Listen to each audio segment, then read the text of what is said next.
Hi, Robin Smith, Faster EFT Level 3 practitioner. I just want to tell you the story of my life. It won't take that long, really. The stage was set in 1940.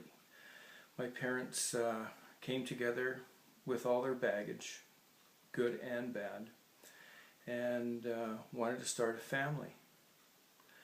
And it was 14 long years later that I was born, the only child. And my mom was very much elated because in her world, boys were valued a little higher than girls. And so she, at that time, made a vow that this child was not going to have to work as hard as she did, suffer as much as she did, and and just strive as hard as she had to in her life. And for me, that was good and bad. In the big picture, I'd say it was tough. But anyway, as I began to operate in that world, interact in that world, I realized I didn't have to go to work. I didn't have to deal with anything. As a kid, I never had to clean my room. I never had to do anything. And I'd have to do my homework. I never, even when I was in grade 4, I realized that I couldn't read because I never had to, and it just didn't work for me. And, I developed skills like helplessness, self-pity, manipulation, fear, tons of fear. That was my whole life. I was a fearful kid. That was my identity, the fearful kid, the guy that knew that he couldn't do it. And that was a mantra for me. It's just, I can't do this. It's for other people. I see other people do it. This is for other people. They can do it, but I can't. And that just went through my head all the time. It was just a mantra for me. And that's how I operated. That's how my whole life was. And my mom would just do everything for me. High school, tough years for me. No sense of self confidence, confusion, fear. I wouldn't want to do my school years over for anything. High school, tough gig. And I just didn't know why. I couldn't figure it out. And I just had that real strong belief that I couldn't do it. And I certainly had the sensations and the feelings, and I had the proof. I mean, it was a true belief in full blown, and I was just immersed in it. And so, in my mid-late teens, there was drugs and alcohol, and didn't like the drug scene too much. That phased out early, but I liked the alcohol scene. That worked good. That killed the pain, the hurt, the lack of courage. It did wonders. A wonder drug. And so I used that as my primary drug, and food. Food was a good quencher of emotions. And of course, when I was 20-ish, early 20s, I married an alcoholic. It was a perfect fit. It all worked. And so I ended up having a couple of kids, and I decided that I was not going to raise my kids like I was raised, because my father was alcoholic, and I was not going to do that. So I quit drinking probably when I was 25. I think my firstborn was 2 years old, and I went, yeah, no, I'm not doing this. This is not going to happen again. But I still, I still have all this stuff in me. I'm still confused, and I'm still filled with fear and no confidence, and I can't get a job because I'm afraid of them saying, no, I don't need anybody. I couldn't take that rejection. It was just overwhelming. It was just huge.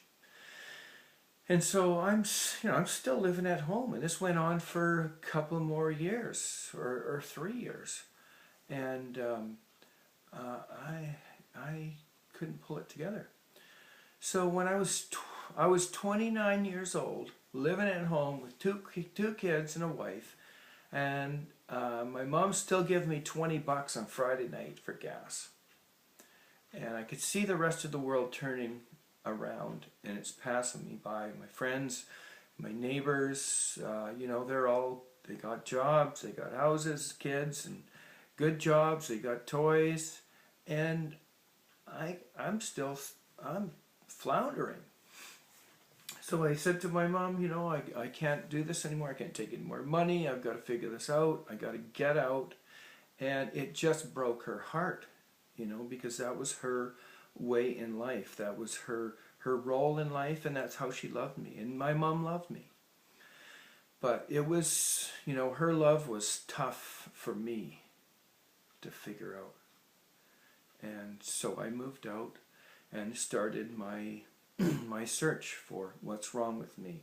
Why am I so screwed up? Why do I hurt so much? And so I started therapy, group therapy, ACOA, and a whole whack of other real wacko stuff, trying to find what's wrong with me. And read all the books, tons of books, and after 10 years of that or so, I just closed it all up, shut it all down, because it's not changing. It's not doing anything. It's not working. And I'm floundering hard still. So I just rolled with it. I just thought, well, the world's going to have to deal with me the way I am, and I'm going to have to deal with me the way I am, because I don't know how to do it. I don't know what to do with it. So many years later, somebody mentioned to me that there's this stuff called tapping, and check it out.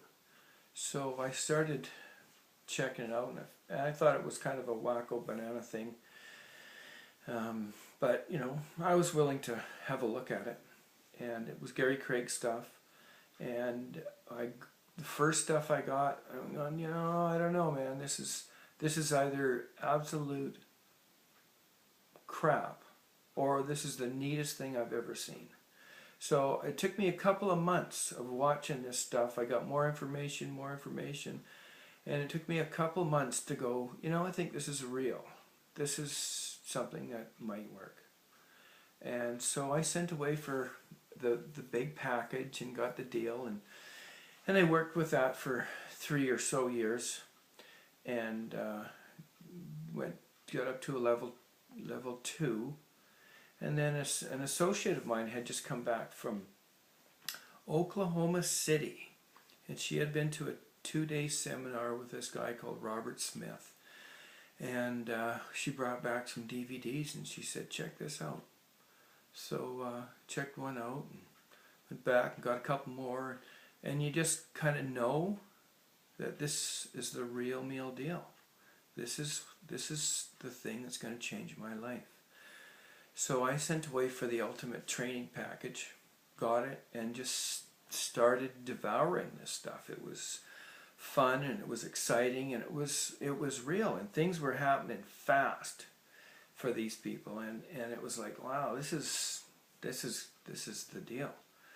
So I just started on it, and with thanks to Robert, with his genius and a whole lot of work with Grace, I'm able to make this document today, which before I could never ever have done.